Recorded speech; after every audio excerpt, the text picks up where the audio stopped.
Good evening, good afternoon, good morning, wherever you're listening from. Thank you so much for being here. I'm Janice Kaminer-Resnick, and on behalf of the leadership team at America at a Crossroads, I welcome you to tonight's program. Our leadership team is myself, former Congressman Mel Levine, and former Los Angeles City Council member and County Supervisor Zev Yaroslavsky. Thank you and welcome back to tonight's esteemed guest, the former Chair of the Joint Chiefs of Staff, Admiral Mike Mullen. We're so appreciative to have you with us again. And welcome as well to our wonderful moderator, Warren Olney. We are all looking forward to tonight's very timely conversation focusing on war, peace, and the American future, insights from the Joint Chiefs of Staff. Looking ahead to next week, following Labor Day, we're already at Labor Day. That's this coming week. After Monday comes Wednesday. And you know what Wednesday is? It's our America at a Crossroads evening. September 3rd, we resume a critical discussion on abortion and reproductive rights with one of the country's leading experts in the field, Mary Ziegler. She will be in conversation with Pat Morrison on the topic, the politics of control, abortion power, and how abortion shapes American politics. We have a full lineup for you starting in September, and we have Aluf Ben from Haaretz coming. We have David Frum coming and talking with us also in September. And we have a wonderful program with the new UCLA Chancellor, Julio Frank, in conversation with Larry Mantle later in September. What I want to call your special attention to is on Thursday, October 9th, we're doing a special 90-minute program on immigration called Raids, Rights, and Reckonings, America's Immigration Crossroads. And we have former Secretary of U.S. Homeland Security, Alejandro Mayorkas, together with Miguel Santana, who's president and CEO of the California Community Foundation, and Rabbi Jill Jacobs, who is the CEO of Truah, a rabbinic organization calling for human rights. The moderator will be Jonathan Blitzer of The New Yorker.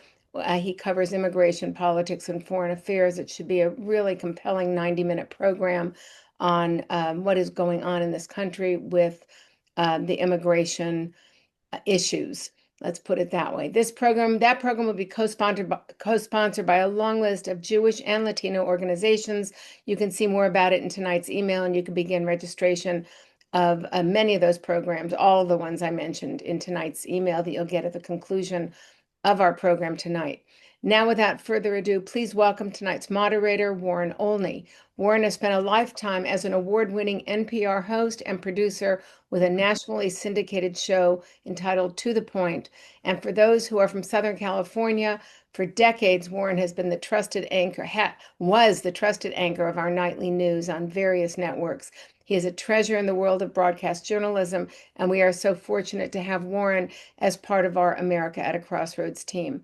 Warren, the program is yours. Thank you. Janice, thank you so much. And of course, I'm as delighted as always to be here. Mike Mullen served in the U.S. Navy for 42 years. He commanded his first ship during the Vietnam War when he was 26 years old. He then led multiple operations all over the world and became Chief of Naval Operations and finally Chair of the Joint Chiefs of Staff. He had that job from 2007 to 2011. He was nominated by two presidents, George W. Bush and Barack Obama, confirmed unanimously by the U.S. Senate. Since retirement, he's been a professor at Princeton, a member of many corporate boards, and president of MGM Corporation, MGM Consulting. That is a global corporation.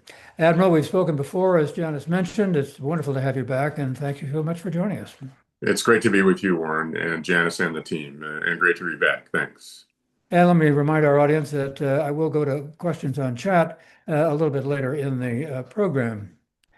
So, Admiral, let me ask you this. 5 years ago, the last year of Donald Trump's first administration, you wrote a column in the Atlantic magazine about his use of the National Guard, and you said it was impossible to remain silent, that you were sickened when he used the National Guard soldiers to push peaceful protesters out of the way so he could stage a photo op in Lafayette Square. You called it an inflection point. You said, quote, "It risked further politicization of men and women of our armed forces." Now, that was in the president's first term. So what is your reaction to his use of the National Guard now in his second term? Well, I think it's also it's a growing concern. That said, it's certainly legal, and I never question that.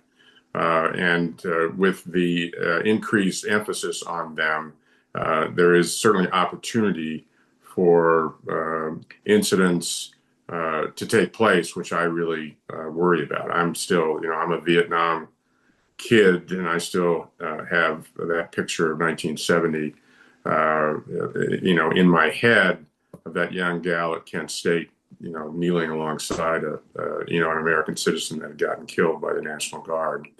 So I don't question the legality of it. I think it's important that it obviously, if we do it, it's well done.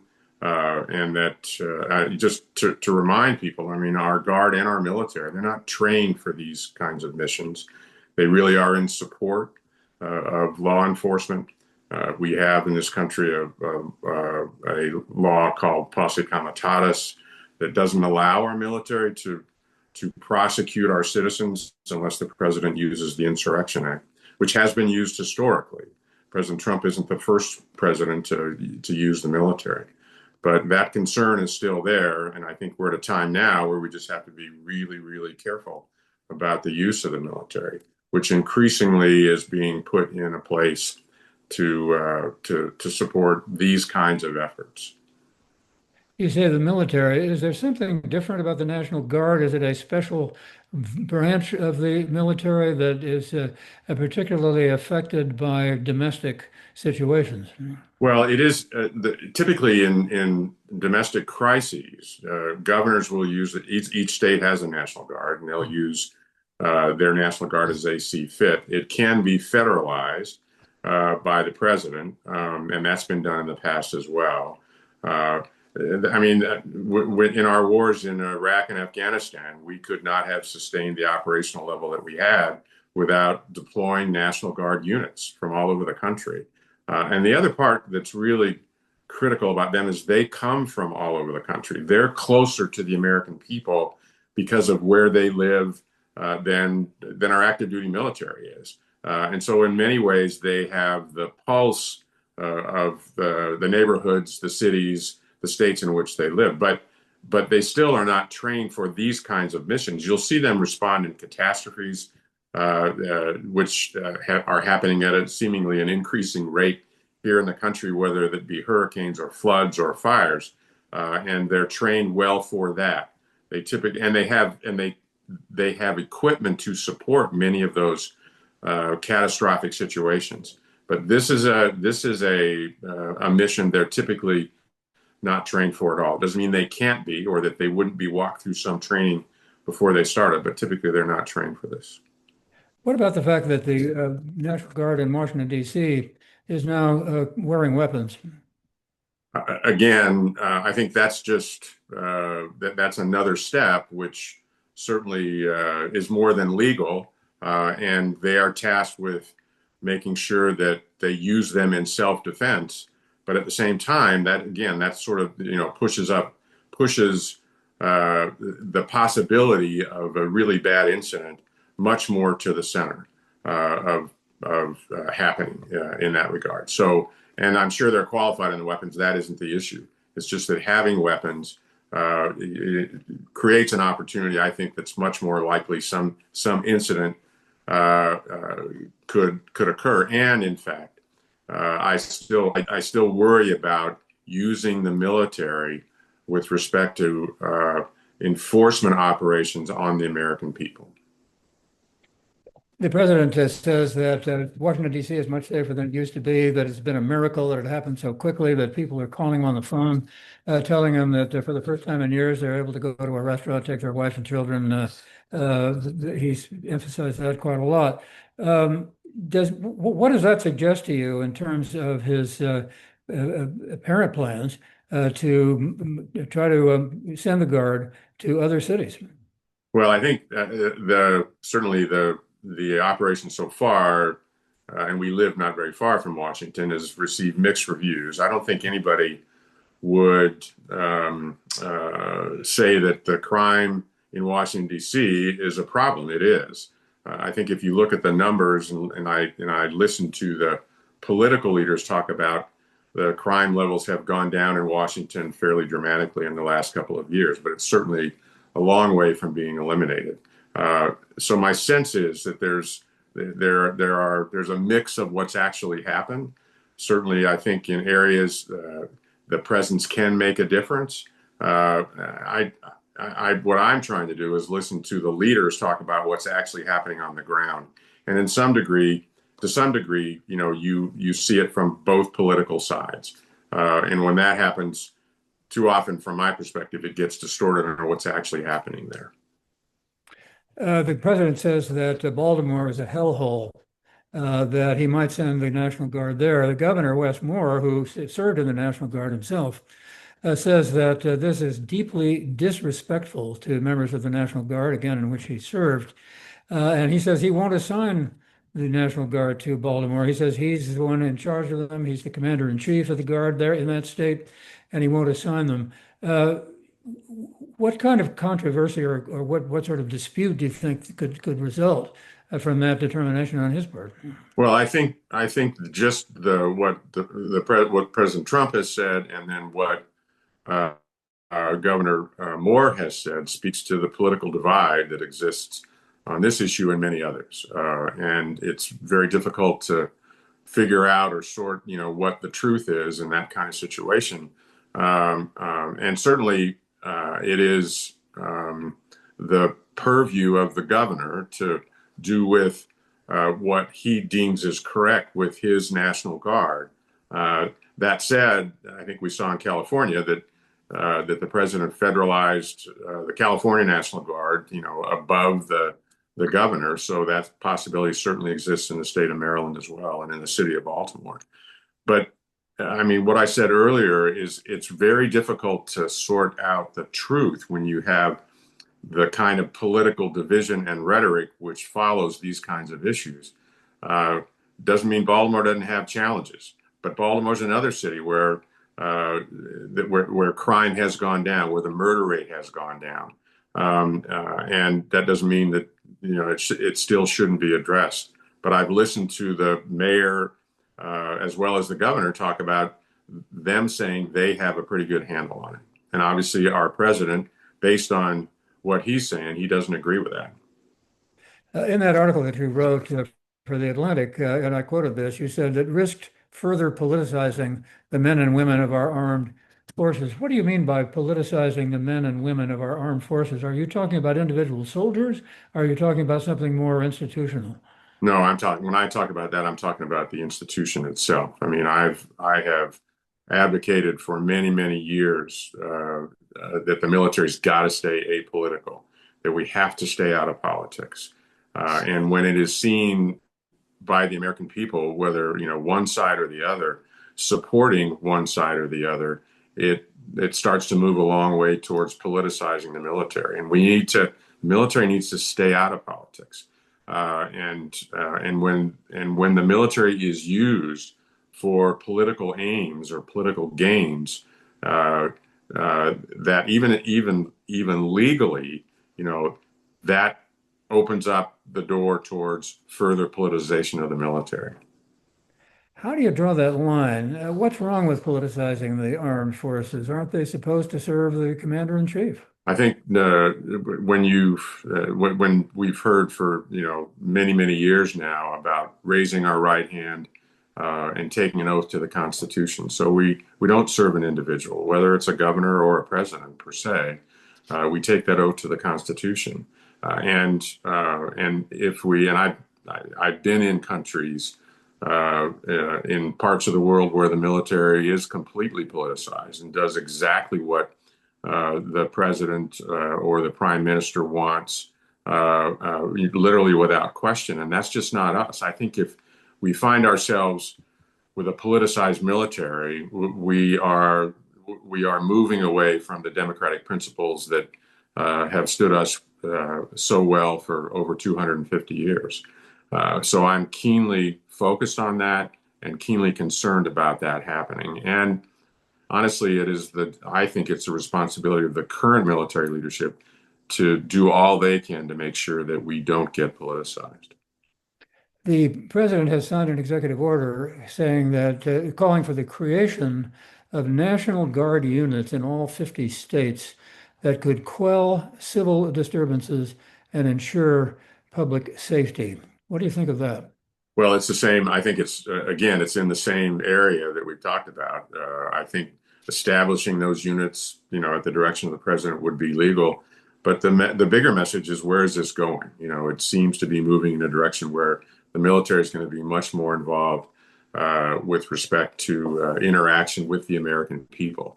My 43 plus years of service, we were focused on adversaries overseas. We're focused on fighting, preventing, and then fighting and winning wars that the American people wanted us to go out and fight and win, and obviously directed by the president and the Congress, quite frankly. So that's been our main focus. I think moving this to very, very closely to what I would call law enforcement it's not our mission. It's not what we're trained for, and I think it could be pretty dangerous. Do you think, as some people have claimed or argued, that this president wants to establish a sort of private military for himself that will do whatever he wants it to do? Does that appear to be his motivation, as far as you can tell? No, I don't. I wouldn't go. I don't believe that he wants a quote unquote private military for it to do whatever he wants at all. And I really haven't heard much of that discussion or anything like that from anybody in the military that I've spoken with respect to that. So do you think there's any chance that members of the National Guard would refuse to take orders from the President of the United States, or would resist in some way their assignment to civilian law enforcement? It's hard to say, Warren. I think, again, back if these orders are legal orders, and we're tasked with following legal orders, and so I would expect, while an individual may not either agree and may choose to not follow, I don't think that's going to be any kind of widespread disobedience with respect to what the president's asking them to do vis-a-vis the current situation, unless it really crosses the line of whether it's legal or not. And there are some certainly possible suits and legal claims that it is in some areas or some ways illegal, and I think that'll sort its way out through the courts. But in the end, I think it's so important, Warren, for the political leadership to resolve this. I recognize, laying this on the military leadership in terms of trying to resolve these questions, I think is not the place to lay it. I think the political leaders from both parties have to figure out how to resolve these issues without politicizing our military, which I think would be really, really dangerous. Let me ask you something about the Department of Defense and the actions of the Secretary of Defense, Pete Hegseth, who has fired a number of people, including people, it seems to me, that you might well be or have been involved with, including Lisa Franchetti, Admiral Lisa Franchetti, the first female chief of naval operations, first woman with a seat on the Joint Chiefs of Staff, one of the first women to serve on a ship at sea. Admiral Linda Fagan, who was commander of the Coast Guard, the first woman to lead a branch of the armed forces. He has fired them without much explanation, except to say that we need new leadership for the core mission, which he describes as deterring, fighting, and winning wars.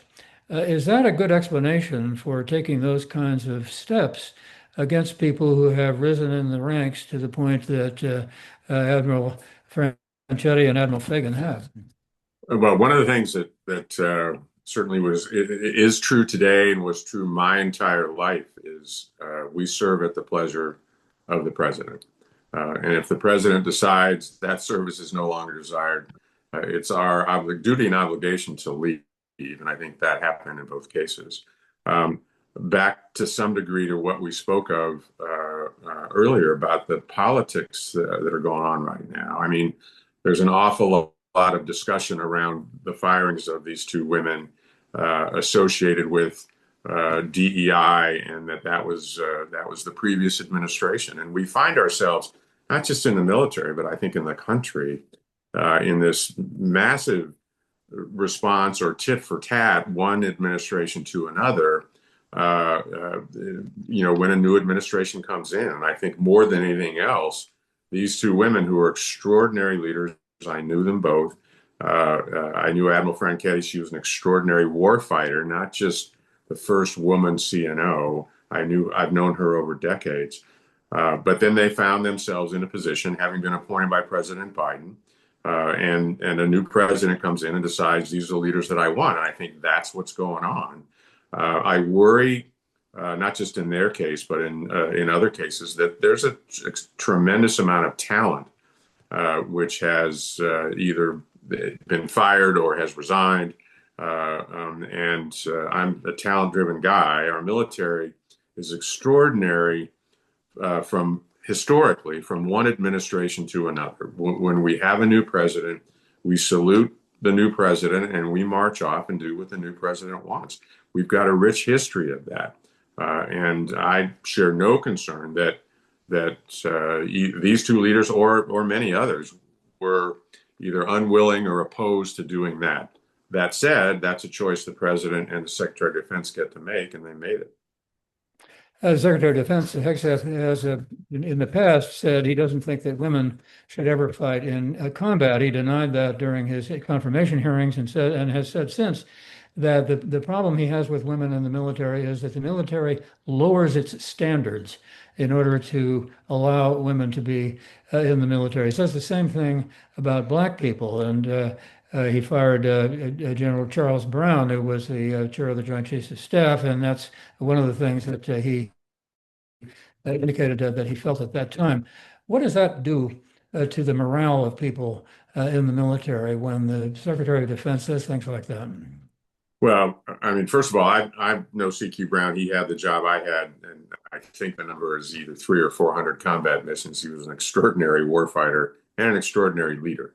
But again, he was in a position that if President Trump didn't want him, and ironically, President Trump appointed him to be Chief of Staff of the Air Force before he became chairman, then again, the president makes a decision and we march off.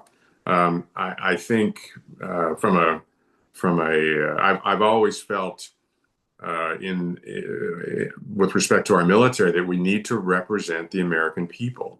And the degree we move away from that representation, on balance, I think the further we get away from the American people, the more isolated the American military becomes, and I think less effective and less supported by the American people.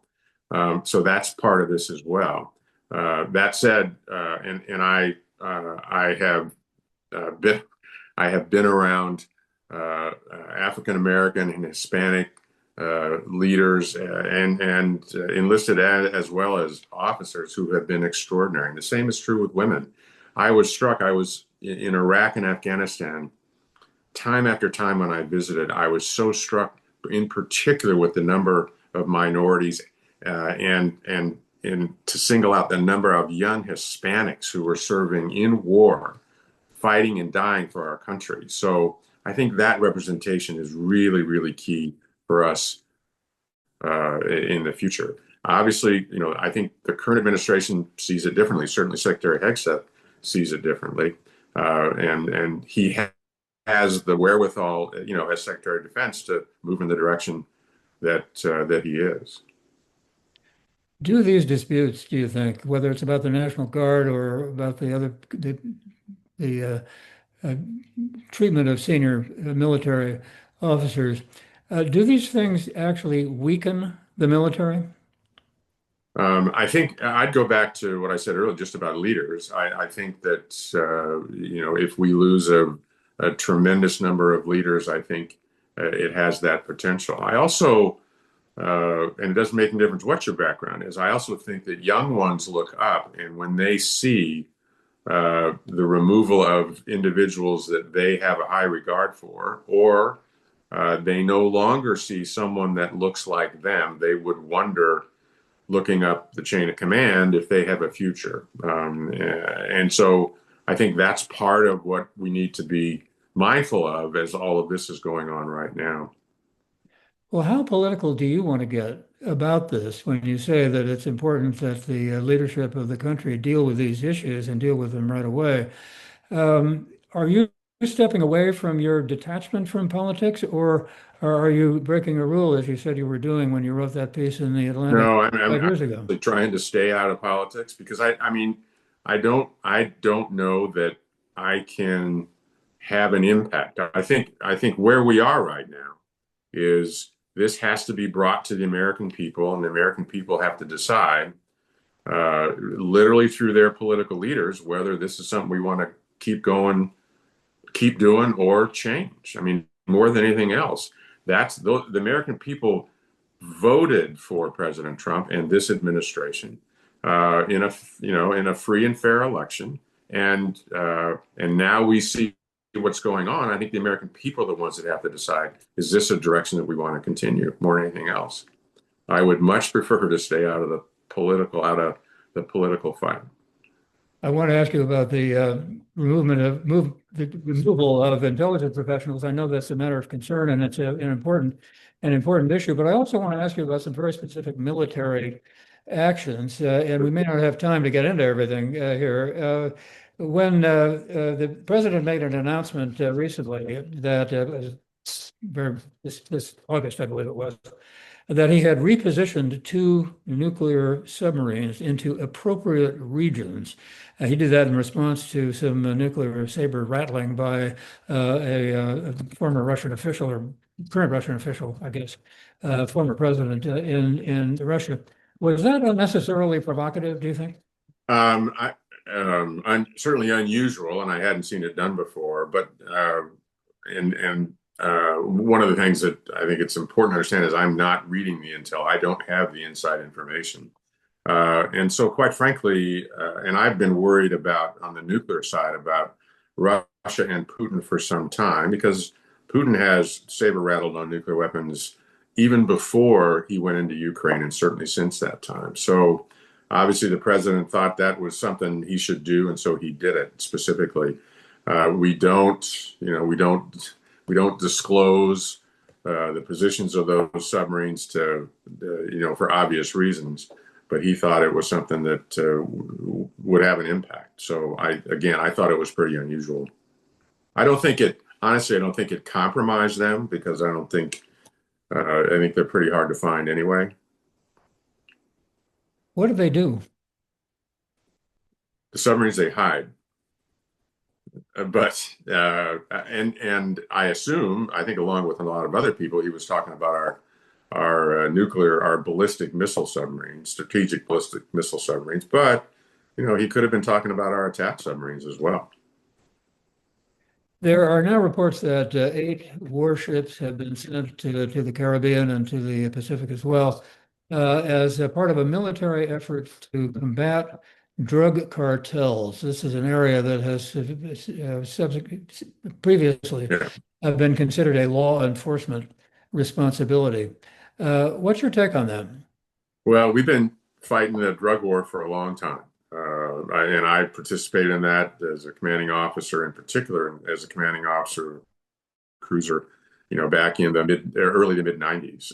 And we've always done that. And these 8 ships, as I understand it, have Coast Guard detachments on them. And so the law enforcement arm on these ships is really the Coast Guard, who are legally allowed to make arrests, et cetera. But also, Warren, when I think about this, and this is the challenge with the drug issue, as it has been for a long time, we in the U.S. still have a long way to go to turn down the demand signal. And my own experience is these drug lords will figure a way to get it in the country almost no matter what we do. And they're willing to pay a pretty high price of overhead, 10, 20, 30%, in order to do that, even as we capture or deter. It doesn't mean we shouldn't do that. I think it's a pretty strong message that clearly the administration is very serious about doing everything it can to stop the flow. And I think that's really important. and it's legal. So I'm not surprised. And the Navy, in particular, Navy and Coast Guard, have been doing this for decades in terms of operations. I think this obviously increases the number of ships that are normally assigned to that operation, and I think that's obviously an emphasis that the president wants to project. What do you think all of this does in terms of the way that the United States is viewed by foreign countries, both the allied countries and the countries that are not, haven't been friendly to us? Well, I think it creates a lot of uncertainty about the relationships. It creates a lot of uncertainty about the alliances. I will, and in particular, I mean, NATO's obviously been through a lot and is heavily focused, as it should be right now, on Russia and Ukraine, and has certainly gotten the message that they're going to need to spend a whole lot more on defense than they have in the past, and not just depend on the United States. They have that message.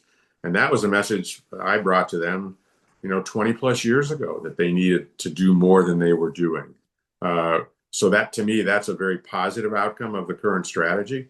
But I think there is a lot of uncertainty with respect to the United States and our alliances, and how we would stand up to them, and how much more each country or each region, as the case might be, is going to have to do on its own, certainly even as we may continue to support certain countries or certain regions.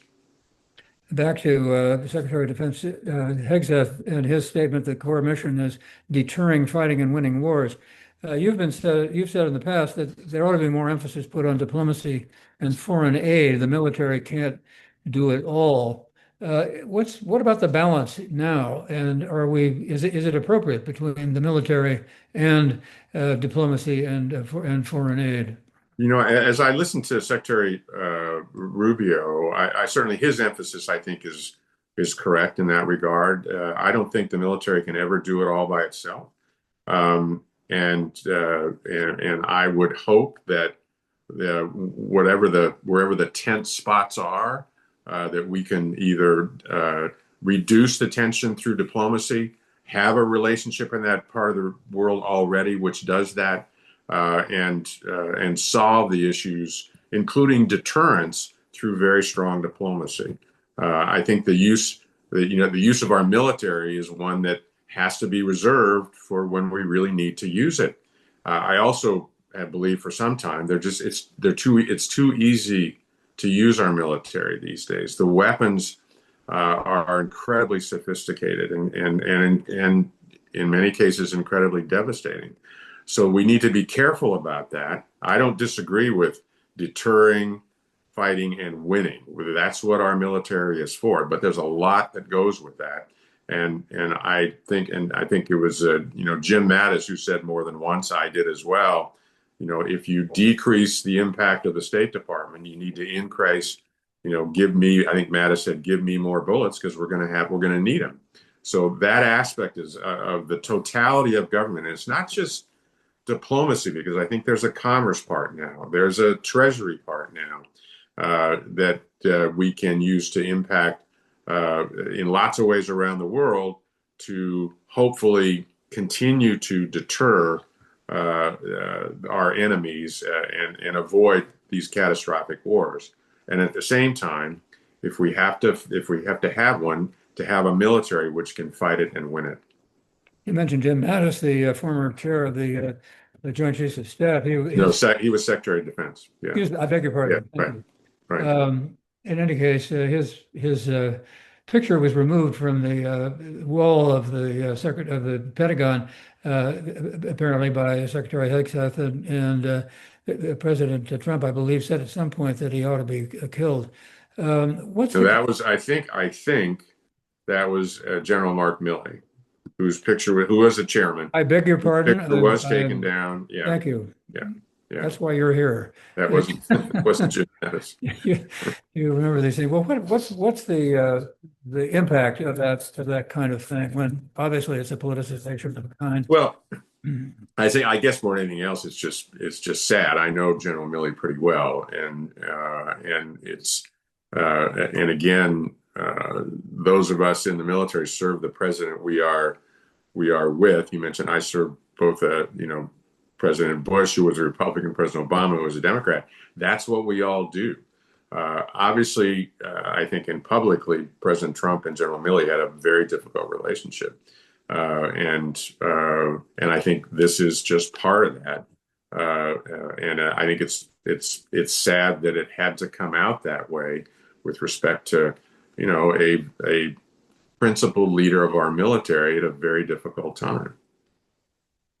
Let me take this opportunity, particularly when I've been corrected, to give the audience a chance to chime in and ask some questions. It's always Sure. great to be able to do that. And let me start off with this one. Can a city, whether it's Chicago or a state, be able to prevent the federalized National Guard from patrolling their sovereign territory if they don't want it? I think that's pretty difficult if they get federalized, not unlike what happened in California. Um, and I mean, when I think about preventing, you then worry about, would there be any kind of any potential conflict of those forces with respect to the local forces versus the national forces, and federalizing the National Guard in a state puts that National Guard in a very, very difficult position as well. I would just hope that leaders could figure out ways to solve these problems that don't bring us to the brink of something really bad happening with respect to these forces.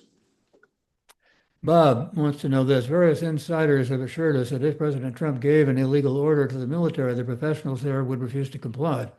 But in this administration, this person adds, anybody with a backbone or a sense of honor is fired. How confident are you that Americans won't need to fear that their military will be corrupted? Well, I have great confidence that they won't. I think that you would see anybody who was given an illegal order refuse it and or resign. I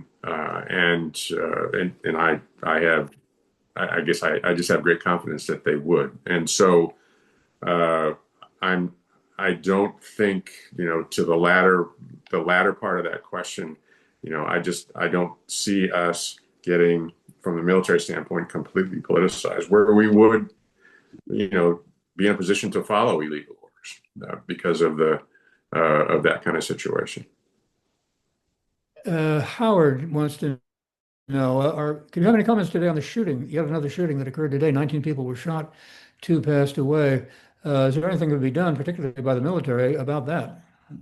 It just breaks my heart every time one of these occur, and in particular when there's an 8-year-old and a 10-year-old child that gets killed. It's hard for me to imagine, both being a father as well as a grandfather now, what those families are going through. And back to this political division in the country, at some point in time, I hope we can come together to agree to put ourselves in a position to be much better at preventing these kinds of incidents. And I don't know much about the shooter. I saw one news report earlier tonight.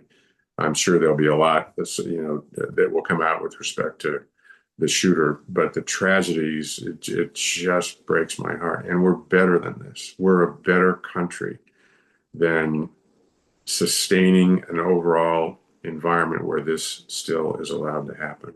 There are a number of countries where this never happens, who are countries that support gun rights.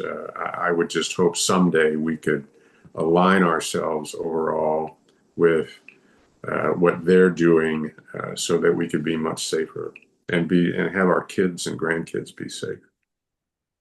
Janice wants to know, what responsibility does the National Guard have, if any, if they are working in conjunction with ICE and they observe ICE mistreating civilians?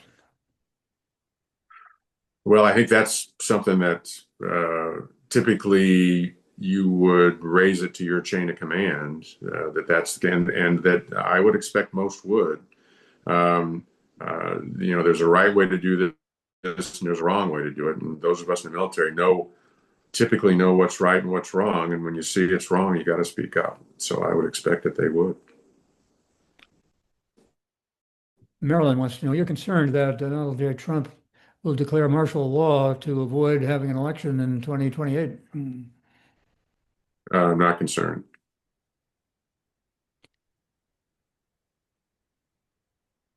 Chuck, Florence, and several others are asking this. Why are we not seeing military deployments in red states where the crime rate is often higher than it is in some of the blue states?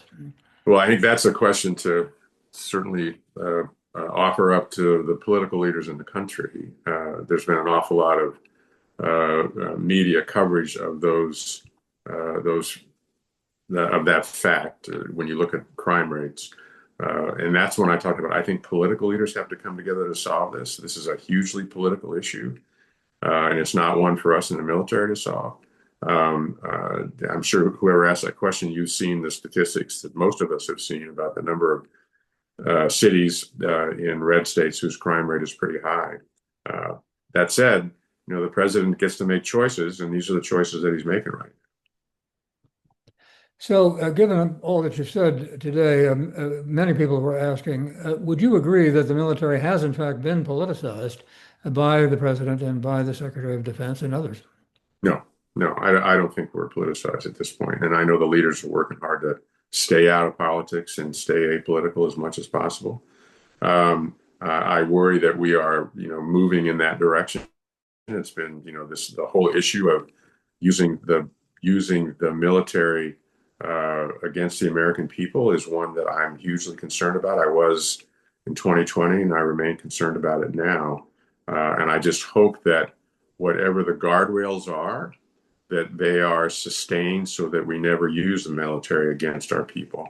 And I've got an awful lot of faith in our military leadership that they'll get to the right place on these issues. That said, with as much of what's going on right now, that just the proximity and the possibility that something really bad could happen is more likely now than it was certainly before these deployments. Once again, many have asked this. What are your views on the likelihood of a settlement in the war between Ukraine and Russia? I'm pretty pessimistic right now. I guess if I were going to take one measure, I'd take the president, who seems to be backing away, who's tried pretty hard recently to solve this thing. It's hard for me to see Ukraine giving up its country, and it's hard for me to see Putin even acknowledging Ukraine exists. So I suspect this is going to go on for a while. With tragic loss of life. I mean, it was an illegal invasion perpetrated by a really bad guy, and there's been a tremendous amount of pushback. And I admire greatly not just the leadership, President Zelensky in Ukraine, but also the will to fight and defend their country on the part of the Ukrainian people. It has been extraordinary, but they can't do it alone. They can't do it without resources. And I would hope that we would continue to be able to support them in the fight, as sad as that is, with as many losses as have occurred there, so many needlessly so. What did you think about the literally red carpet treatment that really bad guy got when he met with President Trump in Alaska? Well, I mean, I've never been a Putin fan for as long as I've known the man's name, and I thought that was something that it was a little jarring that he got a red carpet treatment in our own country. That said, I think the president was honestly really trying to work hard to get to a solution, and he feels strongly that he can do that. And if that's the way he's gonna approach Putin, I'm not dealing with Putin. He's got to deal with him. If that's what he thinks will work, obviously he thought it would. Then he decided to do that. Once again, we have several questions about your views on the statement by Mr. Netanyahu about reoccupying Gaza. What happens to the Palestinian people and their cause if Israel actually does that? Well, I've been a big two-state solution guy for a long time. I think that's eventually got to be the outcome.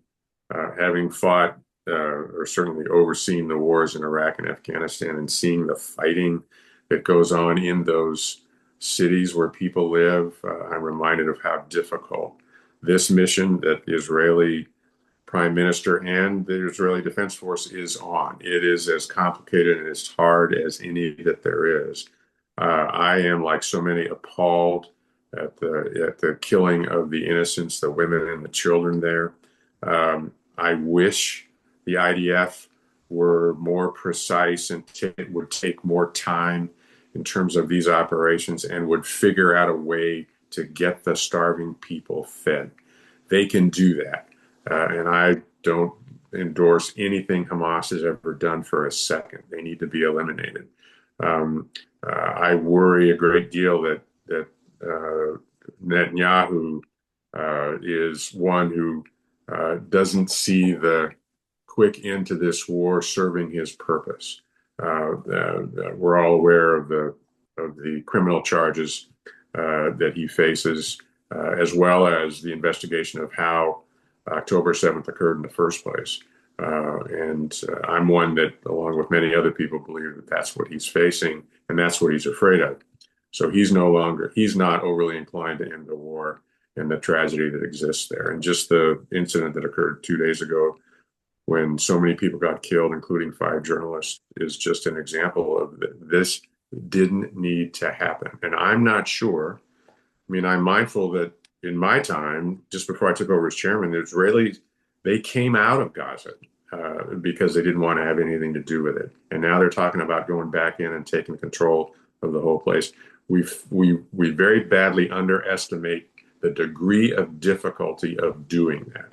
And you hear some of that from the leaders of the IDF, the chief of defense, the chairman's counterpart here about degree of difficulty and some resistance to being able to achieve what Netanyahu wants.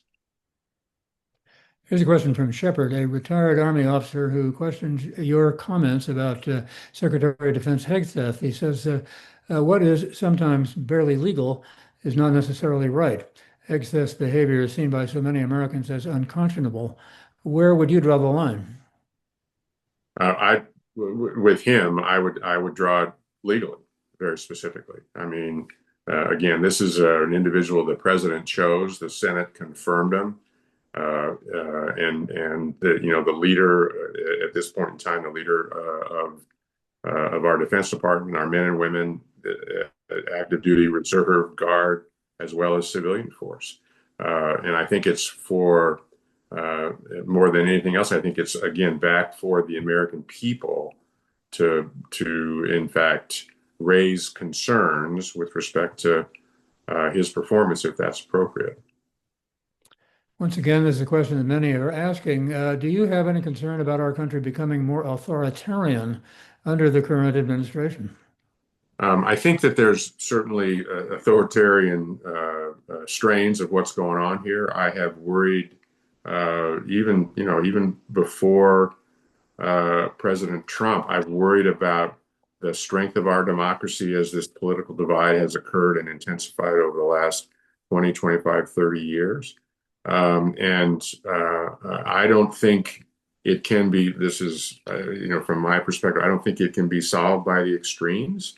I think those in the middle are going to have to figure out how to bring us together as a country to look to the future and not let extremes control both the parties as well as the agendas that are associated with that. And I think that's on both sides. So I'm looking to political leaders to step up and lead us to a place where we are better unified, much better unified than we are right now. And it seems to me we're moving further and further away in terms of that divide. Susan wants to know what your opinion is about the ICE operatives in unmarked cars and masks detaining people in and near hospitals and courtrooms and schools. That's an operation. I think what has happened there, and let me back up a second. The immigration issue has been one that's been out there for decades, and we have had leadership in this country not solve this problem for decades. And so now we're at a point where, and the American people made a choice, particularly with respect to President Trump's election, that they want the immigration problem solved. Now, the specifics on how to do that, and there are an awful lot of people that disagree with that aspect of it. And I think, we are a country that is historically one very focused on human rights, and we all have legal rights, and we are a country that typically treats people pretty well and with due process. And I would hope that we could be doing that seemingly to a much higher degree than we are right now, in terms of just pulling people off the streets. Once again, we're going back and forth here because different people have different ideas. Thank you for being able to do that so effectively, or answer so effectively. Shelley wants to know, do you think offensive weapons ought to be sent to Ukraine? I think we need to give defensive and offensive weapons to Ukraine. I think we need to give them the weapons they need to prosecute this war, to get Putin to the table. And as long as Putin thinks he has an advantage, then I think it's going to be difficult to get him to the table. And I think, I don't know for sure, but I think that President Trump is probably the only individual in the world that can get Putin to the table. And then at what cost? I have thought for some time it's going to be very difficult to return Crimea to Ukraine. It's going to be very difficult to see. This is me personally, I don't see those eastern provinces, being turned back over Ukraine per se. For that, though, I think we need to give Ukraine. My own view is we ought to put them they ought to be a member of the European Union quickly. That's an economic body. When the war broke out, one of my first concerns was how are we going to rebuild Ukraine? And it's obviously much worse now than it was then. And then some kind of security guarantees to make sure 5 years or 10 years from now, Putin doesn't do the same thing. I'm not saying become a member of NATO. I don't believe in that. Maybe long term, there's a path to NATO for Ukraine, but security guarantees now I think are absolutely critical for Ukraine. And how you get the two of them to the table in that regard is very, very difficult. And that's why I don't think it's going to end quickly. We talked about the National Guard in Washington and Baltimore. Susan wants to know, can you speak to the military presence in Los Angeles, which is where this program originates, and whether that was a political statement for which the military was used? I mean, the deployment of I think 600, 800 Marines out of Pendleton was again a decision the president made to fit what he thought was needed in LA at the time. Obviously, the National Guard as well, and nationalizing them, over the authority of the governor. I think the governor and the mayor and other leaders in California have spoken to the politics of this and their belief that it was political. Then it just brings us right back to where we are even in DC today, or where we might be in another state, where the proximity of these military forces to the American people just raises the possibility that we could have something that goes badly very quickly. And it's not like historically we haven't used the Guard or used active duty forces. We did in the Rodney King and riots in 1992. We did it in 1965, under President Johnson, and 57 under Eisenhower. So there certainly have been situations where the military has been used, the Guard and the active duty military have been used. We just need to be very careful about it. And I think the political leadership has to come to grips with getting this right. It's a very dangerous situation. David wants to know, in that context, would our national defense and intelligence be enhanced if retired military and intelligence leaders spoke out more forcefully? I'm not sure. I'm not sure it would at this point. And what I worry about more than anything else is that the retireds essentially, because they are one, highly regarded, and two, speak so strongly or feel so strongly on issue that we in fact end up politicizing the military that raised us, that we care so much about and work so hard to not be political. So, and I've felt that way for an awful long time. So I'm not sure. I don't believe that the retired community right now would have that much impact. Michael wants to know once again about the Secretary of Defense, Mr. Hegseth. He says he looks at minority and female officers and can't be sure whether they got promoted only because of DEI considerations. Michael says, isn't the military just supposed to see the uniform and the rank and not the gender or the race? Throughout the course of my life in the military, and as you said, over 43 years, I was both a strong believer and advocate, and I saw no difference with respect to color or gender. And I saw exceptional people that you know, in every race and both for both women and men. And I saw people that weren't that good, and I didn't see. One of the reasons I stayed in so long, that I love the military, it really is a meritocracy. And it has been. It's not perfect, but by and large, it got talent right. And I love the people that I served with, and the country was really well served by them. So I don't sign up that there are individuals who were assigned, certainly writ large, because of their color or because of their gender at all. Back to where we began. Catherine says President Trump is already using the military against citizens and non-citizens. It seems to me when we don't acknowledge the seriousness of those actions, we're in danger. What did you think about Governor Pritzker's warnings yesterday?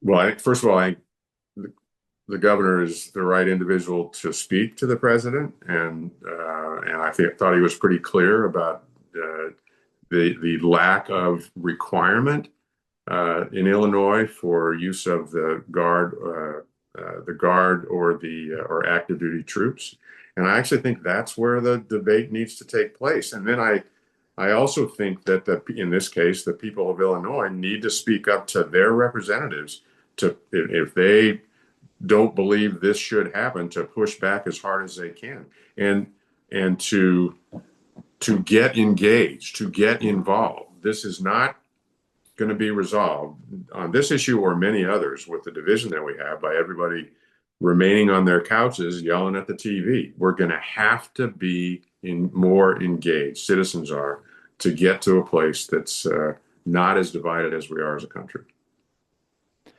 Well, we have reached the time before the end of the hour where we want to honor our late colleague, David Lehrer, who always said, ask the guest at the end of the program if they can't come up with something optimistic, something that people can look forward to, whatever it is that they have been saying before that. So let me give you that opportunity now.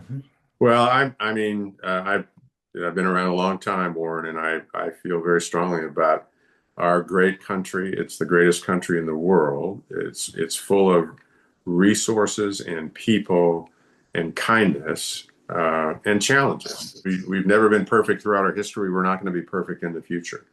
But I feel very strongly about us as America and what we represent. And I think we will continue to do so. I think we'll fight our way through our current situation, which is this massive political divide. And I look forward to us coming out on the other side of that in a better place, where we are much more unified for the future that I think is there for so many people and has been in the past. Mike Mullen, it's always an education to talk with you. You're wonderful to be with us, and thank you so much for doing this again. I hope it won't be the last time. Thanks, Warren. Good to be with you as well. Okay. That's it for us. Next week, it's going to be UC Davis Professor Mary Ziegler in conversation with Pat Morrison about the politics of control, abortion, power, and how abortion shapes American politics. I didn't say that very well. The politics of control, abortion, power, and how abortion shapes American politics. Be sure to listen to that. In the meantime, have a good night tonight.